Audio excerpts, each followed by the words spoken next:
If you're a photographer or if you're aspiring to be one, you probably wondered, is Adobe really the best option? With Canva acquiring Affinity, a lot of creators are asking, is this a serious alternative to Lightroom and Photoshop?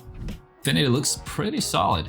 It's free, there's no subscription, and they have a full desktop app and an iPad app coming soon. In this video, I'm going to compare Adobe versus Affinity and go through 9 points that are essential to a photographer's workflow. And by the end of it, you'll know if Affinity is a serious free alternative to the Adobe package. You might have heard of Affinity before because it's been around for a while. It's just recently that Canva acquired them and actually launched their own app. And Affinity before was actually 3 separate apps. You had the designer, you had the publisher, and Affinity Photo. And all of these apps were actually available on both desktop and on an iPad. With the acquisition from Canva, their promise that this app will stay free forever. So we'll see if they keep that promise. But if you want the AI features that Canva do offer, you have to go into the Canva subscription. But you know, if you do that, you also get the Canva package. So you get a lot of features with it. All right, the first point that I want to review, that's the pricing model. So you know that Adobe has a pricing model that are subscription based, and there's no way around that. You have to pay a monthly fee to use their software. While Affinity, that's a free app. You can download it at any time. So in this category for price, Affinity is the pretty obvious winner. Second point I want to review is the file and import handling. For Affinity, you don't really have any. You just open the file that you want to edit in the app. It's pretty similar to what you would do in Photoshop. For the Adobe package, you have access to Lightroom.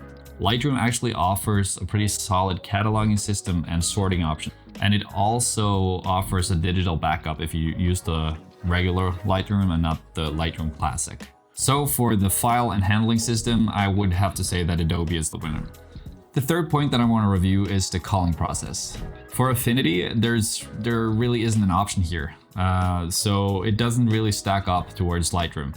If you're like me and you have projects where there are several hundred photos or even thousands, you need a process where you can sort them out. And Lightroom has actually added an AI culling process, so it actually goes a lot faster. But if you don't use that, you can actually just go through, give images individual stars, or you can give them individual ratings like a pick or a non-pick. This is a lot faster than going through your file system. So for this category, there's a clear winner, and that's Adobe. The fourth point that I want to review is basic editing. By basic editing, I mean exposure, white balance, curves, adjustment layer, tone, and noise levels.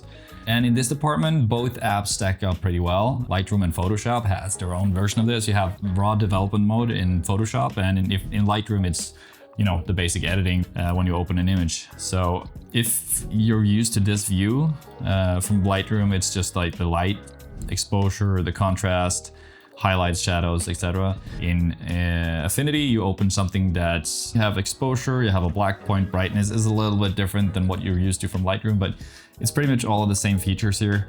And as soon as you've done your basic adjustments, you can go through to the develop module and go into pixel. And when you've done that, you have all of the options with the HSL and all of the other adjustment layers. So Affinity, Lightroom, or Photoshop, whatever you choose, you can't go wrong with the basic adjustments here. So it's a pretty solid options if you just want to do basic editing. Points to both teams. Point 5 that I want to review is retouching and different options for the different apps. For the basic retouching features, you have healing, you have cloning.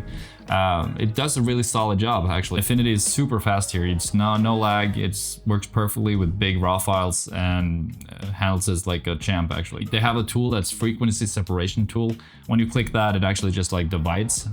So you choose the radius that you would also have to go through in Photoshop. You apply it, and then you get 2 layers, one for the high frequency and one for the low. The low for color, the high for texture. And this is an extremely powerful tool that can create super smooth skin if that's what you're into. It could fix clothes, and you can use it for a lot of different options. So, but I would consider it a draw because you can do everything in Photoshop that you can do in Affinity, but Affinity in this area stacks up. Sixth point that I want to review is the AI features. This is huge these days, and it's only getting better.